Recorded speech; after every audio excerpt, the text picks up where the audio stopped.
Je m'appelle Guillaume Rivet. Moi, je viens d'Abitibi. J'ai grandi en Abitibi-Témiscamingue. J'ai toujours été dans le bois. Mes parents avaient 400 acres de terre. On pêchait, j'ai posé des cols à lièvre quand j'étais plus jeune.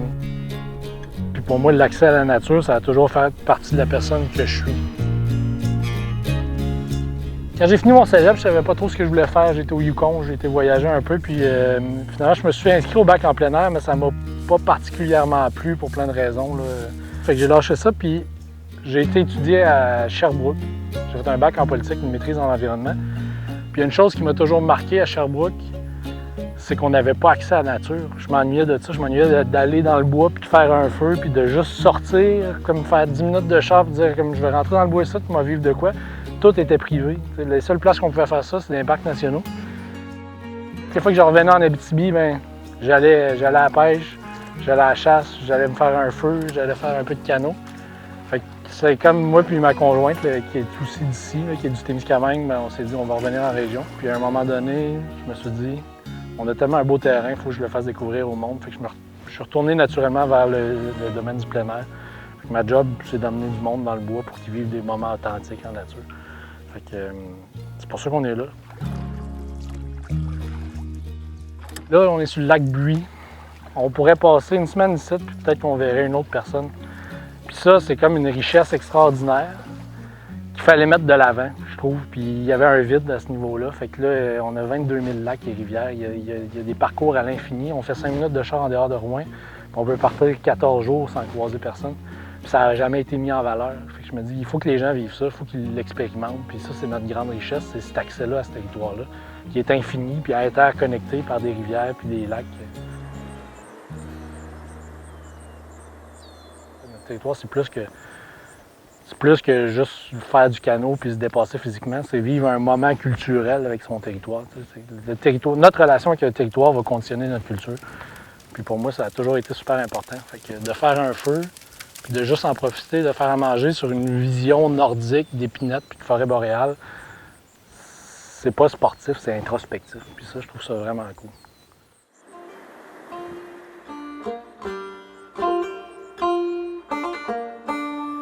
Ce qui est un peu fou, c'est de penser que l'Abitibi-Témiscamingue, c'était comme une plaque tournante parce que c'est l'endroit où les deux bassins versants les plus importants au Québec se séparent. Fait qu'il y a une partie qui coule vers la baie James, puis l'autre vers la vallée du Saint-Laurent.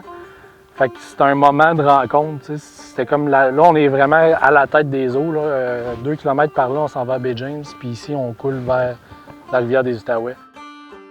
C'est un lieu de passage super important pour les Autochtones pendant longtemps. Ils passaient ici, ils montaient, faisaient des portages jusqu'au lac Opasatika. Puis après, ils repassaient à côté du mont Canasta, qui pour eux était comme un endroit aussi très symbolique. Il y a eu des expéditions militaires françaises. Là. Dans les années 1600, il y a eu le Chevalier de Troyes avec 100 hommes de l'armée française pour attaquer les postes de traite de la baie James, puis prendre les Anglais par surprise. Au lieu d'arriver en bateau à voile par la baie du Thon, ils ont décidé de monter en canot. Ils sont montés 100 hommes. Puis là, ce qui est quand même capoté, c'est de penser que quelque part dans l'histoire, il y avait 100 soldats dans des canots qui se sont trouvés une place ici pour dormir. Puis ils ont continué un autre 60 jours de canot pour aller attaquer les postes de traite. Puis, tu sais, cette importance-là, autant pour les Allochtones que les Autochtones, mais symbolique, il y a des peintures rupestres sur le lac. Là. Il y a des endroits qui ont été marquants dans l'histoire autochtone, puis qui ont été aussi marquants après dans l'histoire autochtone. C'est chargé d'histoire. Quand on fait un portage ici, on peut se dire qu'on est sur des sentiers qui sont millénaires. Puis ça me fait capoter aussi de penser à ça, toute l'histoire qu'il y a dans ces endroits-là. Puis l'importance significative et symbolique que ça avait, bien, on dirait que quand tu t'assois et tu prends le temps d'écouter, tu le sens plus.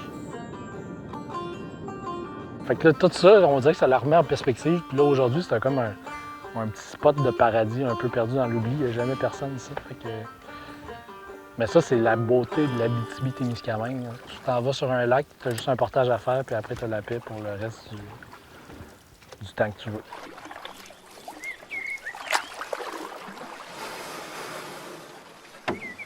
Je pense qu'il faut se dire les vraies affaires sur notre région, au sens où on n'a pas les montagnes que la Gaspésie peut avoir.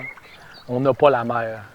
Mais il y a 2 affaires. T'sais. Déjà, la beauté est subtile, puis il faut apprendre à l'apprécier. Fait qu'un coucher de soleil là, sur des épinettes noires, là, quand ça reflète sur l'eau, puis les couchers de soleil en Abitibi sont durs à battre, puis au Témiscamingue aussi. Ça, c'est la première chose. Mais la deuxième chose, c'est que notre grande force, c'est qu'on a des lacs et des rivières partout, comme presque nulle part ailleurs dans le monde. Puis on a des terres publiques en très grande quantité qui sont accessibles. Fait que ça prend juste un peu de connaissances puis un peu d'équipement, puis tu peux aller te perdre où tu veux. Cette richesse-là d'avoir des terres publiques, des terres accessibles, ça n'existe presque plus dans le monde. Je pense qu'il y a beaucoup de Témiscabitibiens qui gagneraient à explorer plus leur territoire. Puis pour eux, ça serait relativement simple de le faire. C'est se trapper un canot sur le top d'un char, puis y aller faire 2 portages. Puis après, ils vont découvrir des beautés qu'ils n'ont jamais vues avant, mais pourtant, c'est dans leur cour arrière depuis tout ce temps-là. Ce que je cherche vraiment là, en venant dans des endroits comme ici, c'est, oui, un petit côté de dépassement, mais je trouve que juste de parler du côté de dépassement dans le plein air, c'est de passer à côté du message. Parce que le vrai message, c'est qu'on a un territoire avec lequel on devrait entretenir une relation. Quand on vient ici, c'est rentrer en relation avec ce territoire-là, puis rentrer avec l'histoire de ce territoire-là. Quand tu penses justement, je reviens à ça, mais quand tu penses aux Autochtones pour qui c'est un lieu extrêmement significatif, puis quand tu penses au rite de passage, tout à cet endroit-là de l'histoire. Pendant longtemps, c'est marquant. Fait que quand tu connectes avec ça, quand tu connectes avec un lieu, tu connectes avec une culture.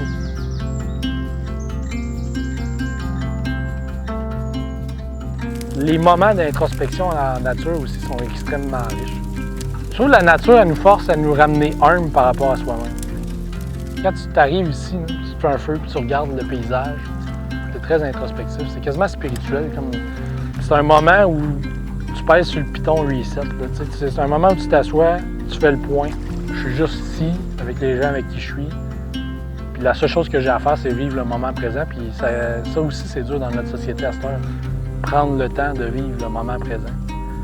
Cette espèce d'aspect introspectif-là est vraiment important pour moi dans le plein air. Je pense que c'est l'aspect le plus important, en fait. De prendre le temps de réfléchir à sa vie, puis d'arrêter d'entendre le bruit du quotidien qui revient à charge par des notifications constantes. Là, il n'y en a pas de notifications. Ce qui marque le plus tous les gens que j'ai amenés, c'est que finalement, il y a moyen d'être bien en plein air. Il y a moyen d'être bien en expédition. Il y a moyen de bien manger, bien boire, avoir du plaisir, bien dormir, puis d'en profiter.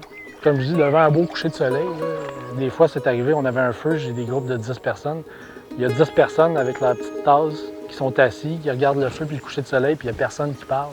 Mais tu sais que tout le monde est en train de connecter, c'est la même image, c'est la même affaire, puis tu vois que c'est fort, ça. À un moment ou à un autre, le monde font comme... On est chanceux d'être ici. Je trouve ça vraiment le fun quand les gens réalisent la chance qu'on a d'avoir le territoire qu'on a. Il y a une affaire que je fais beaucoup quand je pars en plein air en région. Puis je l'ai fait beaucoup pendant la pandémie parce que je suis un gars qui aime voyager, j'aime ça aller voir à l'extérieur de la région aussi. Mais c'était essayer de me rappeler la chance qu'on avait d'être ici. Mais je me dis, il y a des gens en Europe, là, pour eux, c'est l'exotisme à l'état pur. Fait qu'il faut se ramener dans cet état d'esprit-là. C'est exotique, notre territoire. C'est exotique d'avoir autant de lacs aussi peu fréquentés. C'est exotique d'avoir des rivières qui sont comme ça. Fait qu'il faut se rappeler la chance qu'on a d'avoir ça.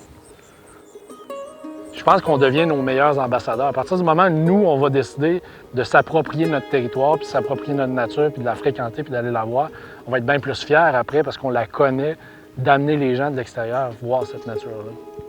Fait que c'est un peu un devoir que je me suis fait avec Exode, mais je pense que tout le monde devrait se faire ce petit devoir-là, de dire on va prendre un canot, puis on va y aller.